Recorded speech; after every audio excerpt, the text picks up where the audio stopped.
जानू वाल्मीकि की हत्या को लेकर वाल्मीकि समाज ने फिर की प्रेस वार्ता और सरकार को 25 तारीख का दिया अल्टीमेटम। सर, जो आज आपने प्रेस वार्ता रखी है, किस विषय को लेकर रखी है? विषय तो सारे शहर में संपूर्ण देश को पता है कि यमुनानगर में जो जानू वाल्मीकि की हत्या हुई है, सिर्फ इसको हत्या नहीं कहेंगे, एक जघन्य अपराध की श्रेणी में आता है, एक हीनस क्राइम है। जिस तरीके से उसकी हत्या की गई है, तो ये सारा वाल्मीकि समाज आज इकट्ठा हुआ है, जिस सारे समाज के अंदर बहुत ज़्यादा गुस्सा है, व्याप्त है।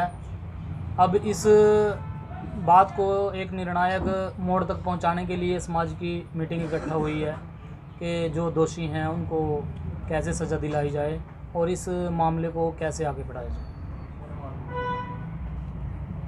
अगर बात करें जिस तरीके से आज प्रेस कॉन्फ्रेंस रखी गई है, तो सर समाज की तरफ से प्रेस कॉन्फ्रेंस है या फिर जानू के परिवार की तरफ से? जी, ये जानू के परिवार की तरफ से नहीं है, ये समाज की तरफ से है। सारे समाज के अंदर जो रोष था और सारा समाज अपना रोष नहीं निकाल पा रहा था। हर एक के दिल के अंदर ये बात दबी हुई थी कि समाज का एक बच्चा जो इन चीज़ों में लिप्त भी नहीं था, कोई ऐसा बहुत बड़ा अपराधी नहीं था वो, और उसके ऊपर ये ऐसी वारदात की गई है। छोटे छोटे बच्चे हैं, अगर आप मीडिया के लोग उसके संस्कार पे होते तो उन छोटे छोटे बच्चों का जो अभी बोलना भी नहीं सीखे हैं, उनका क्या हाल था, तो आपका दिल पसीज जाता। ये इतना बड़ा झगड़ा नहीं था, इतनी बड़ी कोई लड़ाई नहीं थी जिसके वजह से इतना बड़ा कांड किया जाए। तो ये राजेंद्र वाल्मीकि या जानू के परिवार की तरफ से कोई मीटिंग नहीं थी। ये समाज के अंदर जो रोष व्याप्त है, ये सारा समाज अपनी ही तरफ से इकट्ठा हुआ। तो अभी तक सर जो 2 गिरफ्तारियां की गई हैं दिलीप जी, उसमें पुलिस ने ये दावा किया था कि मात्र 48 घंटे के अंदर जो है हमने 2 आरोपियों को गिरफ्तार किया है। अगर हम बात करें गिरफ्तारी की, तो 4 महीने पहले भी जानू भाई पर जो है जानलेवा हमला किया गया था। सीसी फुटेज उस समय की भी थी, तो क्या पुलिस अगर चाहती तो उस समय भी गिरफ्तार कर सकती थी? देखिए, आप सभी मीडिया बंधु इस चीज़ को जानते हैं और भली बात है, आप लोग भी यहीं लोकल ही हैं। हमारा प्रशासन कितना मुस्तैद है। अगर ये मुस्तैदी दिखाते पहले, तो आज जानू हमारे बीच होता, जो हमारा भाई गया। ये लोग सिर्फ और सिर्फ झांसा दे रहे हैं पूरे समाज को कि हमने 2 गिरफ्तारियां कर ली हैं। हमारे सुनने में है कि उन्होंने खुद सरेंडर किया, या जो दोषी हैं वो कहीं ना कहीं उनकी साठगांठ है पुलिस प्रशासन के साथ कि भाई 2 आदमी आप लोग दे दो, हम आपको बचाएंगे। हम लोगों का खुले तौर पर यह आरोप है कि ये कोई गिरफ्तारियां नहीं हैं। हम नहीं मानते।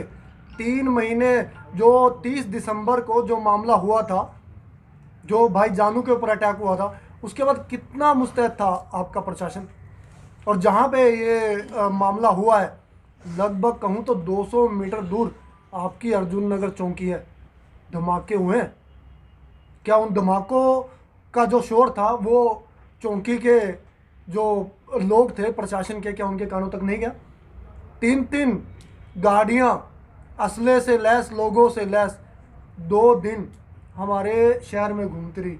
कौन सी हम लोग प्रशासन को कहीं कौन सी मुस्तैदी उन्होंने दिखाई? बेकसूर लोगों के चालान काट दिए जाते हैं, मोटरसाइकिल वालों को परेशान किया जाता है। अगर मैं कहूँ, अगर ये उल्टा हुआ होता मामला, आप लोगों ने देखा जब भाई रमन, जानू से पहले भाई रमन हमारे बीच से गए, हमने देखा उनके फादर साहब को, उनके पड़ोसियों को, उनके परिवार के लोगों को इतना परेशान किया गया कि आप सरेंडर करो, सरेंडर करो। और ये जो मामला हुआ था, जो रमन की हत्या हुई थी, जिला जेल प्रशासन की जिसमें साठगांठ थी, वो 25 अप्रैल को हुई थी। और 22 मई को हमने पूरे समाज के लोगों ने इतना परेशान होके कहा कि हम अपने जो समाज का एक योद्धा था उसको सरेंडर कर देंगे। और सरेंडर करने के बाद जो हमें उम्मीद थी कि हमें न्याय मिलेगा, न्याय तो नहीं मिला, बल्कि उसकी जान चली।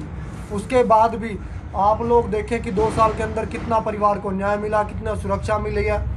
अब कल हम सुन रहे थे कि प्रशासन ने बड़ी मुस्तैदी से बड़ा अच्छा काम किया। क्या काम किया? कि जानू की वाइफ के नाम से एक लाइसेंस दिया। बहुत बड़ा एहसान हम मानते हैं और धन्यवाद करना चाहते हैं प्रशासन का कि आप लोग उस समय जागे जब सारा कुछ तबाह हो चुका था। तो आप समझे इस बात को कि प्रशासन आज न्याय नहीं देना चाह रहा, और प्रशासन चाहे तो जब एक दोषी को विदेशों से लेके आ सकते हैं तो जो लोकल घूम रहे हैं उन्हें गिरफ्तार नहीं किया जा सकता क्या? तो आपका अगला कदम क्या होगा जिस प्रकार से आप प्रशासन से आरोप लगा रहे हैं कि कार्रवाई जी नहीं होगी? भाई सन्नी जी आगे बताइए। तो वही है 25 तारीख को जो अपना 2 दिन का जो अपना सरकार प्रशासन से बात हुई है हमारी पहले भी। बाकी वो कह रहे हैं कि दोषियों को पकड़ लिया जाएगा। अब 25 तारीख को अपना जो कि अपना भोग का प्रोग्राम रखा हुआ है, तो उसमें जो भी अपना समाज इकट्ठा होता है, सर्व समाज का वो है, वो अपना एक वेद प्रकाश पप्पी जी बैठे हुए हैं चाचा जी, और मान लो जो पंचायत आ गया हो, बस यही। तो प्रशासन को कब तक का टाइम दिया हुआ आप लोगों ने कि मुख्य अभियुक्त को गिरफ्तार हो?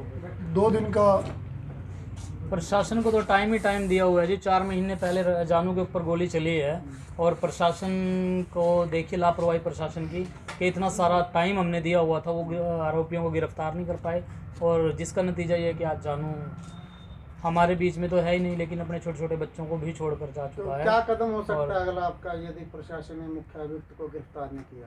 मैं आप मीडिया बंधुओं से पूछना चाहता हूं कि हमारा क्या कदम होना चाहिए। जिस समाज का एक संपन्न परिवार ख़त्म हो गया और जिसको प्रशासन की मदद के साथ ऐसे नेस्तनाबूद किया गया, तो वो समाज वो क्या कर सकता है? ये आप खुद समझदार हैं। होना तो ये चाहिए था कि अब तक सारा समाज सड़कों पर होता, लेकिन ये हमारा संयम था। जो आप सब ये जो स्वर्ण लोग हैं हमारे ऊपर एक थप्पा लगाते हैं असभ्य होने का, फिर भी हमारे समाज ने सभ्य होने का परिचय देकर अब तक शांति बनाए रखी, लेकिन अब ये शांति का मुद्दा नहीं है। आज कल रमन गया था, आज जानू चला गया है, कल को किसी और भाई को भी जाना पड़ सकता है। लाइसेंस दिया है, लाइसेंस देकर हमें लाइसेंस नहीं चाहिए, हमें तो अपनी सुरक्षा चाहिए। हम क्या करेंगे लाइसेंस का? हमने किसी को गोलियां थोड़ी मारनी है, हमने अपने बच्चों को पढ़ाना है, हमने अपने बच्चों को नई दिशा देनी है, हमने इस लाइन में नहीं डालना है। प्रशासन आज मरने के बाद लाइसेंस दे रहा है, हमें तो सुरक्षा चाहिए। हम लाइसेंसों का हम क्या करेंगे जब हमारे बच्चे हमारे बीच में नहीं रहेंगे और लाइसेंस लेके हम और मुजरिम बना दें कि हम गोलियां चलाएं? तो आपका अगला प्रयास क्या रहने वाला है? हमारा प्रयास तो इस मुद्दे को निर्णायक मोड़ तक लेके आना है, चाहे कुछ भी करना पड़े, बाय हुक बाय क्रुक। क्या किसी उच्च अधिकारी से भी इस समय जो है कोई बातचीत की जा रही है बाकी आरोपियों की गिरफ्तारी को लेकर? पिछले 2 साल से इस मामले से जुड़े हर एक उच्च अधिकारी से हम मिल चुके हैं। डीजी साहब, एडीजी साहब, एसपी साहब, एसएचओ, एक नीचे का जो हवलदार है उससे भी हम रिक्वेस्टें कर चुके हैं। ऐसा नहीं है कि हम किसी बड़े अधिकारी से नहीं मिले, हम इनके उच्च अधिकारियों से भी मिल चुके हैं, लेकिन रिज़ल्ट क्या मिला ये